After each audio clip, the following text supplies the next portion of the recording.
Welcome back, everybody. Sims Complete. As you can always guess, me and Big Phil having technical difficulties setting up, but we are here. We're ready to go. We're ready for, as John and Matt would say, football season. And let's get into it, Big Eye. How's everything going so far for you in camp? Shoot, well, everything is good there. Hanging with the Giants a few days. I get to do the game tomorrow night against the Detroit Lions. I'm excited about that. I hope it doesn't rain us out because we're getting a lot of rain here in the Northeast. Yeah. And I guess real quick, the last thing I want to say, son, you know what I do in my life now? Wear more sunscreen. Okay, Big Guy. Yeah. Yeah, that's what I do. I'm teaching my son. Yeah. But yeah, All that's right. it. Great. You know, a lot of stuff going on. This is really, truly off the cuff today. I didn't write anything down. We're going to talk about some topics. And this is it. Free, what do you call this? Not free willing, something. Free willing? What is it? Freestyling? Freestyling. There you go. We're freestyling, baby. Let's go. We got a lot of topics to talk about. But let's slow down here, though. So you're going back in the booth, and you'll be joining who in the booth now for the Giants call this week? Oh, shoot. You know, that big linebacker we had on one side, opposite of Lawrence Taylor. So that's going to be fun. And then, of course, Bob Papa's in the booth with us, trying to keep things. Carl Banks, it's been fun to kind of hang around him a few days. Yeah. He's got some really, really direct, to-the-face comments, man. I mean, boy, he's a tough judger of the football. Towards you or just in general, the New York Giants and the football landscape? Directing football, the Giants, people, everything. He's really... Man, he's got some strong opinions, and it's kind of good to hear. He doesn't hold back, and it's going to be a lot of fun working with him, that's for sure. Yeah, I'm excited, too. I'm really happy that you'll be back in the booth, and I know you're pumped about it. I know Bob Papa is definitely pumped about it. I mean, that dude is a huge fan of yours, and that's nice. Just can't say enough nice things. Carl Banks, on the other hand, I don't think I've ever heard him say anything nice about you, but I don't know. That's just how you guys and Bill Parcells and all you guys were with that Giants team. I think, you know, the more derogatory the comment was, the more complimentary it was, really, in a weird way for you guys in your relationship. Yes, it was almost like, that was so mean, you must really like me. Something like that. You know, there's a lot of things I can say to that, but that's the cleanest one I got. But yeah, we were having some good laughs about the locker room, just practice. Yeah. You know, Carl Banks, I'll just do one thing for the people. I don't like talking about the old game and the game the way it is now and all the practice. Right. I just don't do it. But Carl Banks goes, do you know we never took our equipment off in 8 years with Bill Parcells? Right. And then he goes, except one time, he says, look, I'm going to listen, guys. I can't do this speech here. It was very vulgar. Don't mess this up. Okay. You're going to go out there today. I want you to have your football pants on, but you can take your pads out of your pants out. Oh, coach, you're just too good to us. Right. One time. And, you know, and it was with such so many other comments. You go, oh my God, it was hilarious. Yeah. Even I had to laugh about it. Oh God, who cares? I think some of the guys just kept it in their pants because it was easier. They didn't want to use the time and the strength. Just out of hell with them. I'll wear my pants on my pants too. But how about that? You know, for you guys too. So like there wasn't shell practices ever where it was just shoulder pads and never. So you were always full pads, just getting after it. Were you tackling like consistently in practice too, like bringing people to the ground all the time? No, probably not. But they should have, because they were kidding. 9-on-7 when you just go over your run plays. Right. We would do that. I'd have to come and hand it off, that kind of thing. And I'll tell you, I would be still tired from the Sunday game, getting beat up and everything. And here we are. And man, it was first defense against first offense. And I would hand it off and they'd get hit. And I go, oh my gosh, how do they do it? Because it was real, Yeah. And, but it was a different age. We had players that played up. Hold on, phone again. Oh, there's that phone again. Dang. Yeah, it pays to have a house phone. It makes an appearance. Yep, the classic house phone of Phil Sims. And there's never anybody on the other end. It says beeps and whatever, so I slammed the table. Calls, yeah. I guess so. Yeah, but what was the question? What were you asking me real quick? Yeah, just about practice, the physicality of it, the fact that you were in full pads essentially your entire NFL career compared to Yes. nowadays. I mean, full pads it's a rarity, Yeah. the majority of the time you really are in just shoulder pads and helmets. And, if that, I feel like a lot of practices now as the season goes, you get less and less with the physicality of practice. Yeah, and look, the league is so different. The game Yeah. is so different. Now it's about the pass. Most of my career, well, really all of my career, it was about the run around the league. The running backs were Yeah. stars, But even but it though started to turn a little. Yeah, even though you say that though, you were only what was it, like 50 yards behind Dan Marino when he was breaking like tons of records like 3 or 4 years in a row, right? Oh yeah, it was a great comment after the 84-5 or 85-6. I'm not sure. I threw close to 8,000. I might have. I don't even know if it was 8,000, but Dan Marino beat me like by 100 yards. And of course, it wasn't even flattering because everybody go, Dan Marino leads the NFL. And, can you believe it? Phil Simms was second. And I'm like, well, but it's jerk. interesting though, too, is that like, at that time, you guys were just seen as such a run first team. I guess not a lot of people were giving you guys enough credit for the explosive plays that you were making down the field as the throwing football team when you did throw. Yeah, I mean, listen, I don't want to get into all my career stuff, but in back-to-back weeks, that's all right. In 85 and back-to-back weeks, we threw for over 900 yards. Damn, that's good. Yeah. I mean, it was like 958 to be exact, maybe. Right. Monday Night Football, 413, and then 545, no, whatever, on Sunday against Boomer. And Boomer says, well, we got to lose to you. I beat you. I go, Boomer, sometimes you don't care when you lose because I threw for over 500 yards against y'all, so I don't care. That's right. Well, we went in our offensive meeting. Yeah. You can't win a debate versus Boomer anyway. It doesn't matter. He's always going to have one leg up on you. As you would say, Boomer would say, all right, hey, enough talking about me. What do you think about me? Yeah. Let's talk about you. What do you think of me? Yes. It's but it's all good, and of course, I don't know. But just going back to it, the league is so spread out. In other words, sideways, throwing the ball and all that, it's hard to have real physical practices. And like I said, the running game a lot of times is about deception. I got to remember this when I talk about injuries to the offensive line. This is I'm turning the conversation around. Let's do it. See if you agree with this. Offensive linemen really, last year, it was like an epidemic of guys getting hurt. Yeah. And I would say this, how many guys get hurt on running plays compared to pass plays? Right. I would say it's a huge difference. Because when you run, you're the attacker. You got the guy, you hit, you fall. When you're pass blocking, you're running back. The guy over here gets blocked. He falls into your legs. Somebody else falls, and you hurt your knee, you hurt your ankle, whatever. Does that make sense to you? No, I know what you're saying, and I'd be curious to see what the stats are with that. And you're right. I mean, offensive line. We saw almost 70 different starting quarterbacks last year in the NFL too, and even early on in camp, it's just a reminder, I feel like, to all of us, just the amount of injuries, and it's that same rhetoric that we heard a year ago that, these guys, they don't do enough in the offseason, this, that, but it is the nature of the game in the league now. We're not going to put more of a workload on NFL football players after taking away some. And, it's just part of it now. And now it really is about the depth of your team. Even like the Eagles, because I want to transition to the Eagles here in a second. It's like, hey, they went out and got Mekhi Becton. They got a great offensive line, but they added another, big, strong dude, and they've been putting him at guard nonetheless, not tackle, at guard. So, I think that really, it just goes down to the GMs now just being, extremely strategic. And I think that's what was so great about the Hard Knocks too with Shane and the Giants. Just kind of seeing behind the scenes and like, what do they value the most for their team, the depth that they want in certain positions, the moves that they're trying to make. And that really is, I think, the name of the game is just setting yourself up for, the long run, right, of the NFL season and making sure that you kind of check all those boxes. Well, we talked a couple of weeks ago to Greg Nedjma, director of pro personnel with the New York Jets.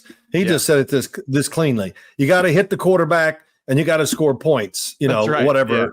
Yeah. But, so I think the Giants, I don't want to get in the Giants doing the game, but they kind of remedied both sides. They really transformed their offensive line.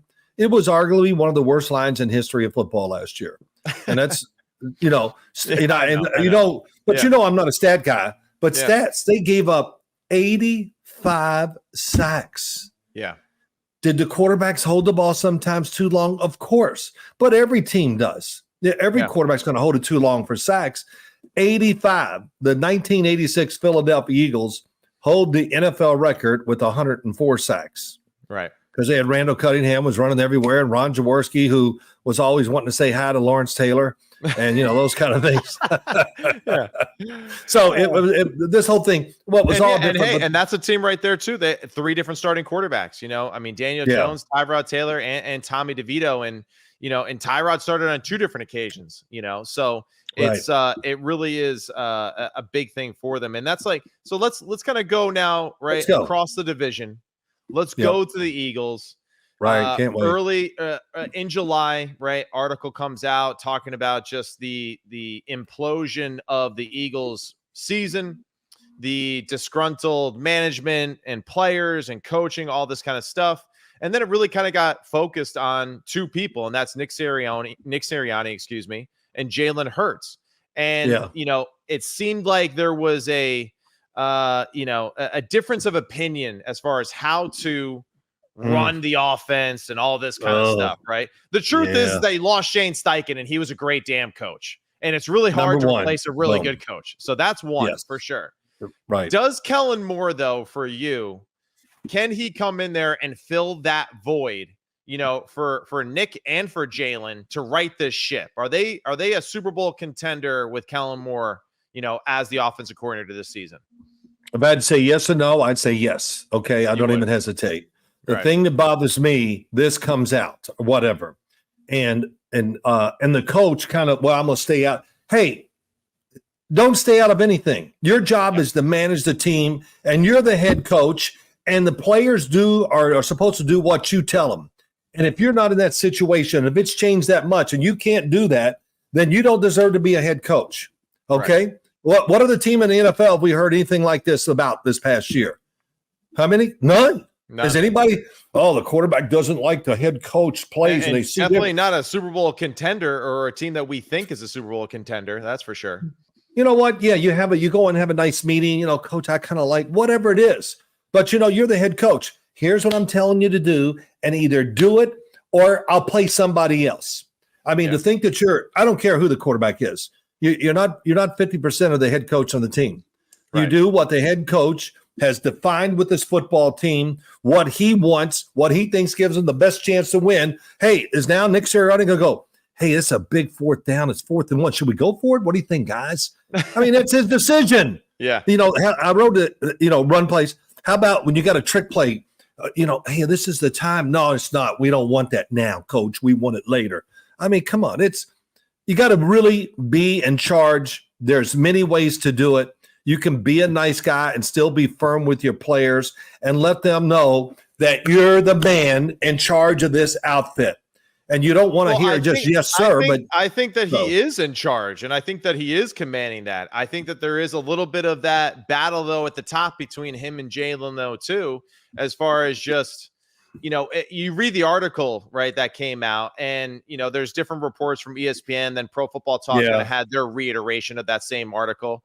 And some of that stuff really just sounds that like Jalen at times and Brian Johnson were kind of doing their own thing. And, they thought that Nick Sirianni wasn't quite seeing eye to eye with them two. We know that they had a prior relationship to this, being the quarterback coach, but even before then as well, and it just seemed like this is something that like week after week got worse and worse, and ultimately was a very divisive issue for this football team, and that's where, go ahead. No, you said, well, Nick Sirianni, I'm saying you weren't strong enough. Right. You're the head coach. And if he didn't get any input in the offense, well, he should have. Right. Because what we watched all year long wasn't the same as we saw the year before. Right. And the concepts, the direction of it, and the playing. So let's don't leave that out. Right. The throwing of the football, taking sacks. There's many things that landed on the quarterback too. So, if, hey, the lack whatever of the head production for coach, AJ Brown in a lot of big games too. That well, was it's like he wasn't even out there sometimes. He wasn't even that out was there sometimes. You could see that he was, just visibly disappointed in the offense and its direction at times as well. I mean, of course, there's no happy receiver in the world unless he's got 8 catches for right. 150, but still, it was very evident that there was something brewing behind the scenes with this team the whole year. Well, it could have been some bad play. How's that? We ever thought about that a little bit? Hey, right. We're not living up to what we're supposed to do.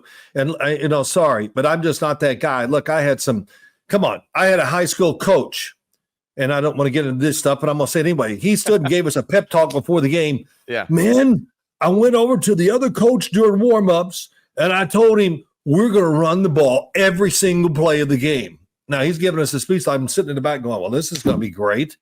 But I disagreed. You think I said anything? Hell no. I had a college coach. Oh, my God, John Wayne. I mean, it's who he was. He walked around, and if he said something, by God, I was going to do it, even though I might have thought it was the damn dumbest thing in the world. I didn't say nothing because they're not going to listen. And, well, that's fine, Phil. You don't agree with it? I just play this other guy. He likes me. He'll do what I tell him. And, of course, I used to change Bill Parcells' mind all the time, Matt. Yeah, I bet being sarcastic. Yeah, I bet, okay. Yeah, I bet you. I mean, so that was what was great about him. We knew he was in charge, and he was in charge of the coaches too. They're going to do what he tells them to do. So, hey, look, I'm kind of picking up for Nick Sirianni a little bit here. I just feel no, I can feel it, and I understand it too. And I think what's interesting though too is that with all the success that they've had, and the fact that Nick Sirianni, is one of the people too that helped Jalen Hurts become the player that he is, and one of the people that obviously helped bring him up through the NFL ranks and believed in him, really showed tremendous belief in him 3 years ago when everyone kind of wanted his head and wanted them to go out there and get a new QB and, to fix the quarterback problem because they didn't think Jalen was the answer. And yet the whole offseason, all he was saying that he supported this guy and that we're going to keep building the team around him. And he's got some of those things that you can't coach that we love. And, now it's unbelievable how it's kind of done this 180. And I really do think Kellen Moore is in a tough position because, for the Eagles, I look at this team being a team that can really be physical and run the football and then allow Jalen to do a great job of making the decision of, all right, this look versus that look, run versus pass, all those kind of decisions, right, that quarterbacks make. But my concern is that Kellen Moore hasn't been really known to be a super patient running type of coach. He's been successful. His quarterbacks have great stats. His quarterbacks tend to get hit a lot, and I just don't know if Jalen is a pass happy type of quarterback, and if that's going to be the answer for a team in the NFC East to be successful throughout the season. My last thing would just be this. Sometimes a little controversy and getting things dirty and muddy or whatever you want to say, that can be a rallying cry, and then you can just come closer together. So in other words, we started the argument, whatever, it's out there. Now, okay, let's sit back, quarterback coach, coordinator, players. It might bring them together even more. And these kind of articles, I'm not saying anything against who wrote it. I don't even know. I don't care.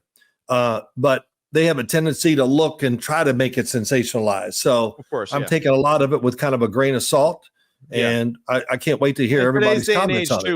We no more anonymous sources or a player or this, it's like it could be anybody. But, big picture, though, for you, right, with the Eagles, is Nick Sirianni, because, this is something that a few people have hinted at. Is he really coaching for his job this season with all the success that the Eagles have had? If it falls apart, it would be his job. I would think. In other words, what would be falling apart though, too, for you? How would you define that? If they don't look the way we kind of expected to degrees or whatever, and they don't make the playoffs or have a first round playoff game and play horribly like they did in Tampa last year. I mean, come on, that was just, it was there. Yeah. And it was terrible. It was absolutely terrible. So, but Nick Sirianni, I think Kellen Moore is going to help a lot. I really do. And these receivers are going to be much happier with him as the coordinator. And so will Jalen Hurts because he wants to throw the ball and be like everybody else. And, sometimes as a quarterback, you go, I just don't want to, do I have to turn around and hand the damn thing off all the time? Right. So whatever. And Vic Fangio's D coordinator. So they'll be better on both sides of the ball, I think, this year because of coaching. and Nick Sirianni will find a way to really take back control of this team. And I think, as we said right from the start, I think they're always a Super Bowl contender. They got just too much talent not to be. That's right. Let's move on. That's enough Eagle talk. That's good for the Eagles. I mean, we got enough Eagle talk from a former Giant, right? And you're always a Giant, not a former Giant. That's right. Let's talk Brandon Aiyuk and the San Francisco 49ers. Yep. Haven't heard confirmation yet, but it does seem like we're getting closer to potentially a trade with the Steelers. This is all hypothetical conversations, but it does seem like if there is a trade that's going to happen, it seems like Brandon Aiyuk to the Steelers is a high probability one. And even Christian McCaffrey did an interview the other day and kind of referenced Brandon Aiyuk as like a former teammate. I don't know if he did that, just by accident or if it just kind of came out naturally, whatever. But with the San Francisco 49ers and their situation offensively, are they still a Super Bowl contender without Brandon Aiyuk, right? Or am I putting too much value into Brandon Aiyuk's skill set for this football team? I don't think listen, I think his skill set is tremendous.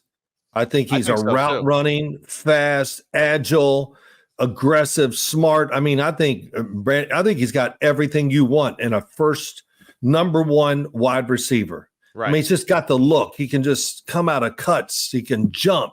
He's got good hands. Yeah, the 49ers do a great job of getting him open. But, I kind of watched 20 plays of his today and I went, damn. I can put his name right up there with all of them. He's a damn good route runner. And, one thing that I really like about him, too, is that he does not get enough credit for even just like the high football IQ plays of blocking the right defender, right? The formation shifts, motions, the activity that he's involved in the plays that maybe aren't particularly designed specifically around him, but how much of an impact he has, all the times where he's blocking defensive ends, linebackers, safeties, and not only doing it, but like doing it extremely well.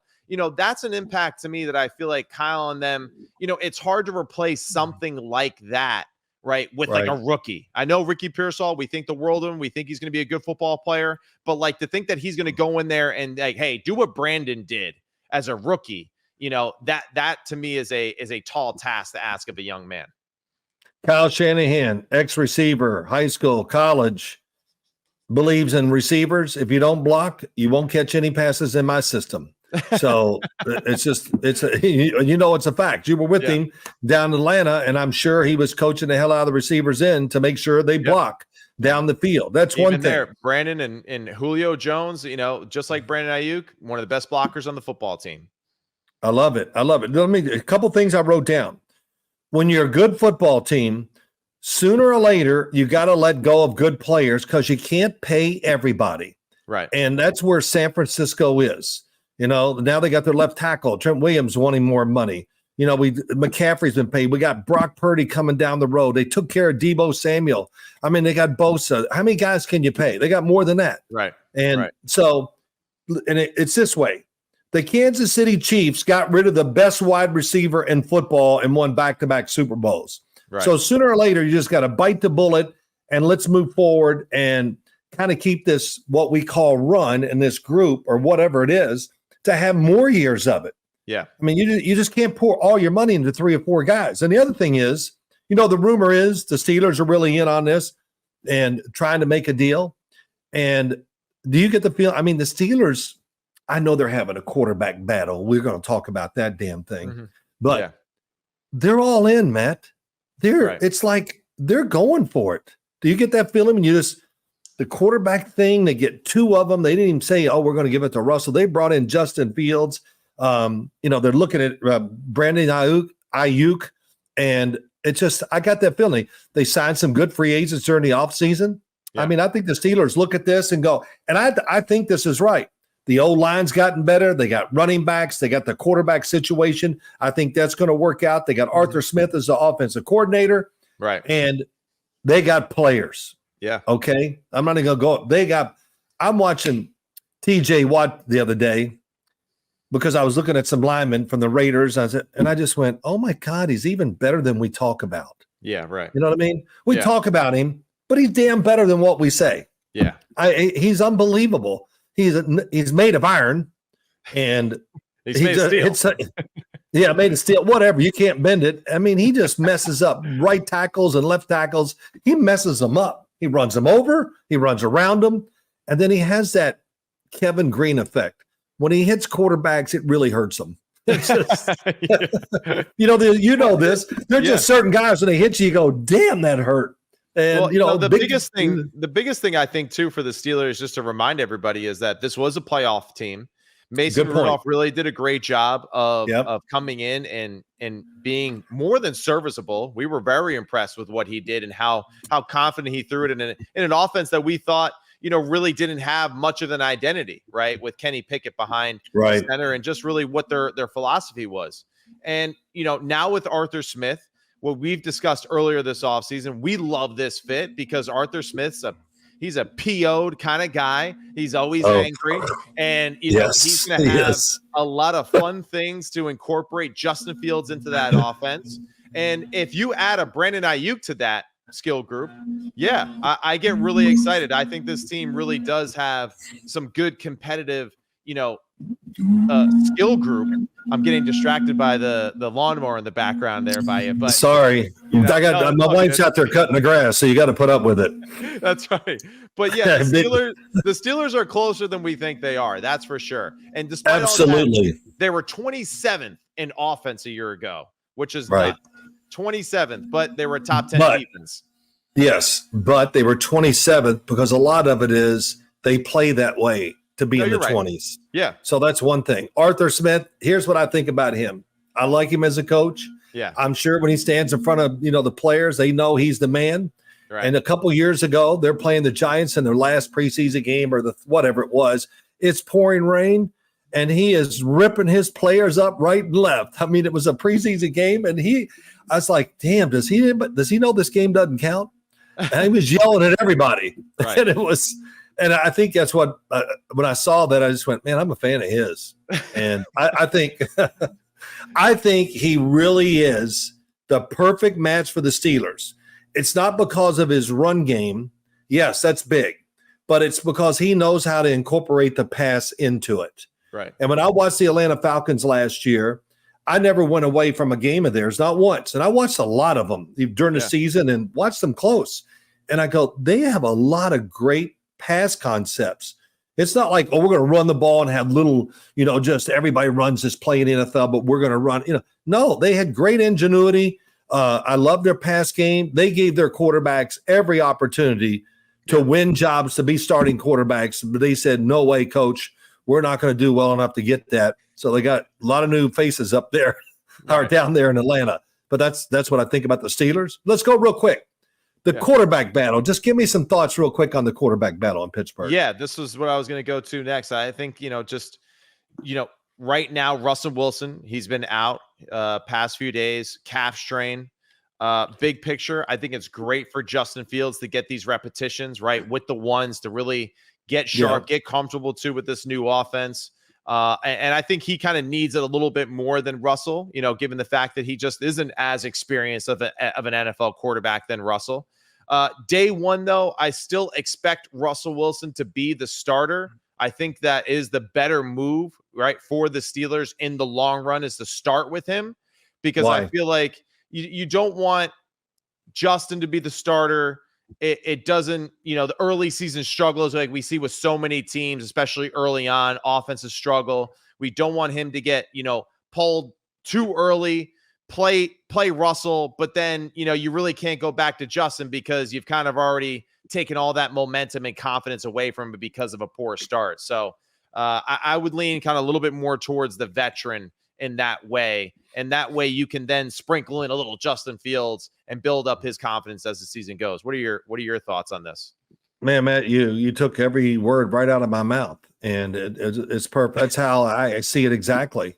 That I would, if it's me, unless Russell just falls apart in the preseason, which he's not going to, I would play him. Just let the team slowly get off to the start and kind of, what's the word? Get going on what they're trying to do as a football team and as an offense. And you give him a little, you don't just look for the first sign of, that wasn't good, and let's take him out. Yeah. You give him a few weeks to make sure you're giving him a chance to show what he can do. Look, he's done a lot of good things in the NFL. And, Russell doesn't miss ordinary plays. And that's the one thing about throwing the football with Justin Fields. Man, I saw a lot of tremendous power throws down the field last year by him, a lot. But I saw a lot of short passes that were big and counted in games, especially at the end, where he would miss them. Throw it too hard, throw it too high, or not see the coverage the right way and make a bad decision, whatever. So that time, if you do it the other way and you start Justin Fields and you got to take him out and Russell Wilson comes in and plays well, where's that going to leave Justin Fields when the year's over? That's if right. Something like that does happen. Yeah. I don't think the Steelers will let this happen. And if he doesn't start Justin Fields, sooner or later, there's going to be a window where it's going to make a little sense to play him, and then we'll see how it goes. Yeah. But I think the Steelers, man, I've always say to you, I'm a terrible offseason guy because I just believe everything's going to work out. But I just think the Steelers are really, like I said, I think they're loaded. And they got a coaching staff that's second to none right now. And this quarterback situation, I think it's going to work out. Just because Russell missed a couple of days, of course, on TV, it's over. Because everybody's rooting for Justin Fields. I've never seen anything like it. Have you named one person that has said, I hope Russell starts? I guess I'd be the first that I've heard. So, but you say it in a different way. I mean, I want somebody that's rooting for Russell to say it. I know. And I haven't heard that. I am rooting for Russell, though. I am, because I do feel like, with Sean Payne and the Broncos, I mean, listen, Sean just didn't want him, right? And that's the fact. Sure. And I think Sean kind of went out of his way to make it very visible to the rest of the country, right? That, hey, this isn't my guy, right? We never saw Sean Payne once ever do that, to Drew Brees and in his almost 20 years there in New Orleans. So that was something that I feel like he was kind of sending that message to everybody that, like, hey, we're moving on. I'm letting everybody know, even Russell know right here on the field, that this is happening. But, I love redemption stories. I do. Too. And I think I really want Russell to get an opportunity. And I think Pittsburgh is a fantastic place for that. Arthur Smith, like we've mentioned, it's a great match too for him. And even ultimately for Justin Fields, I hope in the near future, but not too soon, not right now, because I do want Russell to get his opportunity. Hey, look, Russell Wilson, I don't know if he'd be this guy or not, but I think let's say it this way. If we think somewhere along the line during the season, it's going to be Justin Fields and he might finish the year up. And that puts Russell Wilson in a really funny predicament because he's so visible, so I want to say famous, all those things. Yeah. That would he accept being a backup and just really being that guy and being a great backup somewhere if this all happened next year? Right. And honestly, I would hope he would because he's, he'd be a great backup. And, he's still got a lot. He can still play. He's got a lot to give to the game still. But you're right, though. He does have a little – he's not quite like Tim Tebow, but he kind of does have that effect on the media where he does kind of become a distraction, Now, Tim was like – point. You're right. He was in a whole nother stratosphere, but still Russell does have that effect on the media where it's like it's kind of hard to ignore him. And the stories that are surrounding him. Yeah, he is a star. He's a star. If right now, if the vote came to me, I'd have to vote him in the Hall of Fame. And I would. Okay. I mean, shoot, he had a great career for many years. It's sustained. He's putting up big numbers. They went to the Super Bowl twice. Those are pretty big things. I mean, my God, come on. He should be a 2-time Super Bowl winner, right? Oh, I know. So I'm not even going to blame him. I'm going to blame the play call. So, but because it was a stupid, it was a terrible call. Well, I mean, even they're killing just running the ball. They're right there near the goal line, and they have time to run him at least twice. Marshawn Lynch is just running over people, but whatever. Yeah, let's move on to the next topic. let's move on because that was good for days. I know we could. In Arizona right now, Kyler Murray. Right. Gannon has said he's not going to play any preseason games at all. He's good to go. Kyler Murray's even said to the media that, he feels like there's that pressure to kind of win now for him and for the team and really just I'm sure for a lot of those guys there that are, from the old regime that are adapting to this new one. How do you feel about just, Kyler not getting any preseason reps? Does that concern you, or does that actually excite you, the fact that they feel like he's ready enough to just go out there and play when the season starts? Yeah, I think it's the last you said. They're excited about who he is, where he's at, and everything like that. And on a scale of 1 to 10, it's a big fat 0 to me as far as does he need to play preseason. One's his style of play, what he does, that's just all conducive or whatever to the game. Yeah. And he must be practicing well. It looks like he's in unbelievable shape, all that. And so he's one of those, I think for a lot of guys, they need, even some longtime veterans need some plays in the preseason. But when I watch him and think about him, I go, nope, he's good. They don't have to play him to get him ready for the season. He'll be ready when they go. All right, great. What do you think? Great. Yeah, I agree. I think he, like you mentioned, he has one of those styles where what's the point of rolling him out there in the preseason, especially too if you have question marks in certain positions of the offensive line and all that stuff. And it's not like you can really say, hey, Kyler, don't make plays, just check it down. Like he's going to go back to what is innate and natural to him when he plays, and that's just playing free. And I enjoy this, and I really am looking forward to seeing what the Cardinals do in year 2 of the Gannon regime, because I really am a big fan of what they did a year ago, how tough they played, how competitive they were, and I'm excited too to see if they get some early involvement with Marvin Harrison and Kyler Murray going and really start to rebuild this team again. Yeah. Well, I'm sure they're going to focus the passing game to Marvin Harrison. Right. Like any of these big guys or whatever. Just take Malik Neighbors with the New York Giants. Right. Well, I think everybody in the league knows, hey, the Giants are going to feature Malik Neighbors, and they're going to do whatever they got to do to get the football to him. So we all know that. Everybody knows it. And the same with Marvin Harrison. Hey, when in doubt, we're going to throw the screen to somebody. Let's throw it to Marvin. Just let him have the screen. And that's the part to do. Keep him happy, give him stats. The world's happy with Marvin Harrison, just everything. And as you were talking about Arizona, it just makes me think. I look at so many teams. There's going to be 2 or 3 teams that come out of nowhere. And who are they going to be? Is it going to be Arizona? I just thought about this. Yeah. The Atlanta Falcons, the division they play in, they could come out of nowhere and have a good year and get in the playoffs. And, there's just always a lot of teams like that. And last year we got the Green Bay Packers. Right. Bopping along, nothing. All of a sudden, Thanksgiving, here we go. And they were, probably could have been in a damn Super Bowl. That they were that close. Even the Tampa Bay Bucks. I mean, I feel like they were a few plays away from potentially playing in, a championship type of game or a Super Bowl because of the way they were playing late. Oh, so they're the cardiac kids. Yeah. I mean, just give Baker one more chance. That's right. That's right. And if you protect him, he's gonna make a play. He is. And let's talk about a few other, QB competitions right now. Okay, so Las Vegas, they got Minshew, they got Aiden O'Connell. Haven't heard yet for this weekend who's getting the official start. Both will play about a whole quarter. Right now, though, who do you give the edge to? We kind of did this probably a month or more. I don't know when we did it. I said, I know it's okay. Yeah, I like it. Yeah, I don't forget what I say. Well, sometimes I do. Sometimes Aiden O'Connell. I think I look at it and say Aiden O'Connell is a throw it on time precision player. Right. We know what we're exactly getting with Gardner Minshew. We're getting some of that, not a lot, but off off the chart here a little bit because we're going to move and throw it, and I'm going to headbutt somebody and whatever.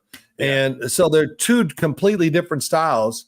And when I say that, the style I think would make me comfortable, make you comfortable, is the guy that we know is going to be the processor, get rid of the football, is accurate, has really good size, and can get rid of the he doesn't. Aiden O'Connell, he got downplayed too much. Oh, he didn't throw the ball against the Kansas City Chiefs. Right. Well, you dummy.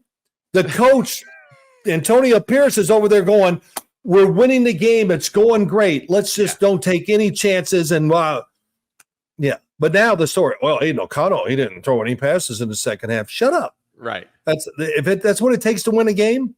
Yeah. If I was out there, yeah, I'd be a little disappointed if it's over. Like, damn, couldn't we throw a screen or something? But Right. you'd be happy that you won. Yeah. And Antonio Pierce, actually, that was a really, really well coached game by him for doing what he did instead of turning around the other way. So we'll see how it goes. Who do you like in that battle? Yeah, I think I'm going to lean towards Aiden O'Connell. Really, it's all going to depend on who Devontae Adams wants to be the starting quarterback. So we'll see what Devontae thinks. That's the biggest thing. But I am excited about just, Devontae Adams, if he does stay a Las Vegas Raider, because there has been those rumors of him potentially being on the trade block. Right. But I like the thought of Aiden O'Connell with Devontae Adams, Brock Bowers, and Michael Mayer, and having that multiple tight end set going along with, and we know Antonio Pierce, like what we saw, he's not making it like, hey, we want to run the football. He's got that Dan Campbell type of attitude. He wants to be physical. He wants to be tough. He wants them to do things like in that way. And I just think that combination of the skill group with Coach Pierce's attitude, is a great mix. And to have, Gardner as your, reserve guy that you call in there late in the game. All right, great. He can come in there and make some plays happen for you. Let Minshew magic, develop and go from there. So those are my thoughts on that. Yeah. Great one. You know what it is? You convinced me.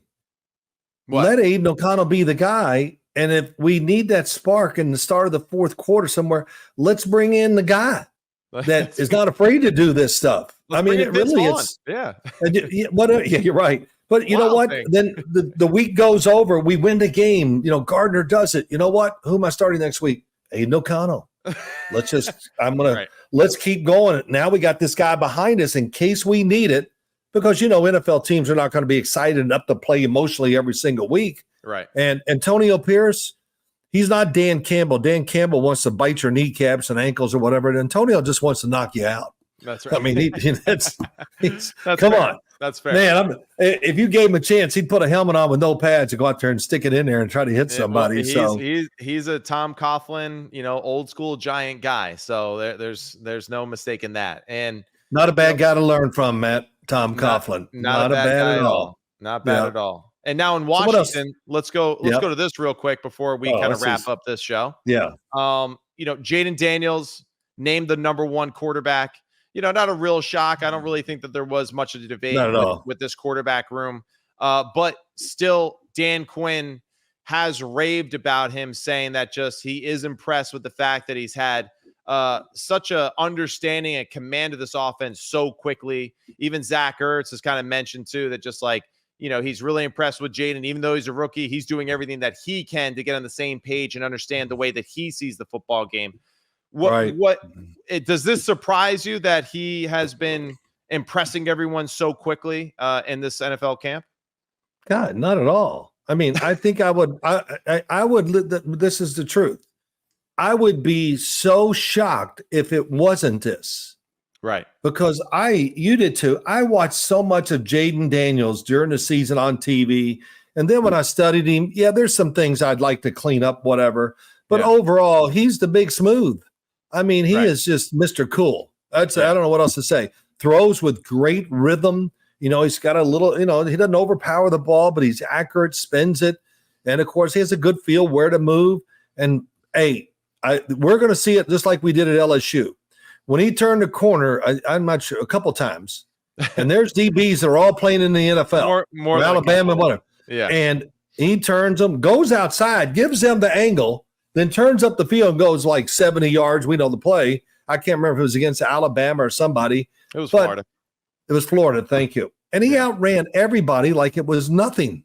Yeah. So I like if you said, I'm not the guys, going, oh, Caleb Williams is going to have a better year than any rookie quarterback and all that. I don't know. I think it's a toss-up between him and Jayden Daniels, who's going to play better as a rookie quarterback. Yeah, and I think that's what was fun, too, about the Hard Knocks episode with the New York Giants, right, is that you can clearly see that Dave Ball was very impressed with Jayden Daniels, really thought very highly of him, was like, yeah, I would absolutely trade up for a player like him, so clearly got a great feeling from him in the interview process from watching film, obviously watching a lot of film of him and Malik Neighbors together. And what also I like, though, too, about it is that, I think we're downplaying, even in that same episode, they even mentioned too that Jayden's not a super vocal leader, but we have seen in the past year and a half, he has really made an effort to improve in that field. And I kind of want to say that, Dan Quinn is a really great leader in that regard of helping players kind of find their voice. And I could see Dan Quinn and Jayden having those conversations and how to really motivate people, and Dan even sharing stories about him and Matt Ryan together and how he was and how he carried himself. So I think those things are extremely important, and why the draft coaches, head coaches, and quarterbacks, that marriage really is important. And I think that's going to be a great one with those two. Here's what makes Jayden Daniels a leader in my eyes. A couple things. I'm always trying to dot it down, because if I don't dot it down, I'll forget it within 10 seconds. You dot it down now. I got it dotted. Dot. Explanation. All right, get to it before you forget it. Yeah, I know. Yeah. No, I got it. First, he's got one thing that helps you be a leader, and that's big time talent. Right. And I think the other thing, everybody, I don't hear it much, but when you see him in person, he's just a bigger guy than you think. Yeah. He is every bit of 6'4", and he's not like Twiggy out there the way everybody tries to make it out to be. Yeah, he's a thin guy, but he's got a lot of muscle on him. And then he has the personality it's not, do this. It's just, it makes guys around him feel comfortable and want to follow him. Right. He's that guy, Right. So there's many ways to get it done, but he does it with his play, the way he treats people and all that. And, listen, they look up, a lot of players on the team, as a head coach will tell you, everybody's got their eyes on the quarterback.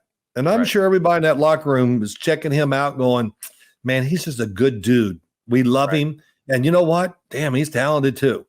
So, okay, all those things work for you. And he's in a great situation. What you just told me about, Big Dan down there coaching in Washington, that he knows how to kind of handle these kind of situations. Like you said, he worked with Matt Ryan a little bit and probably just gave him some little pointers that he thought would help him lead the football team even better.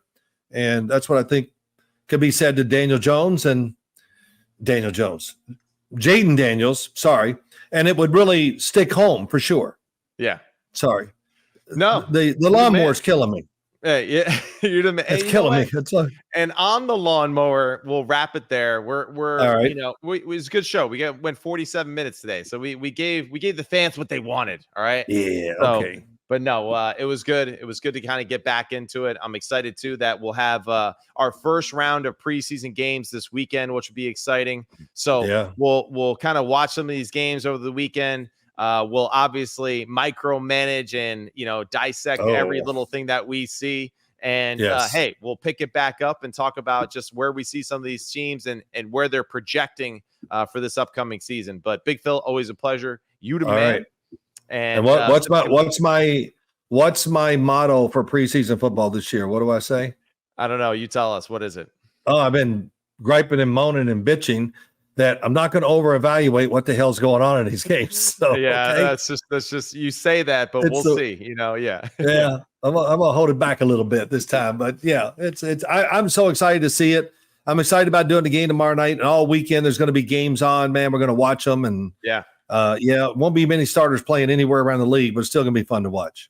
Yeah. So thanks, good luck with Bob Papa and Carl Banks. That'll be a real fun one.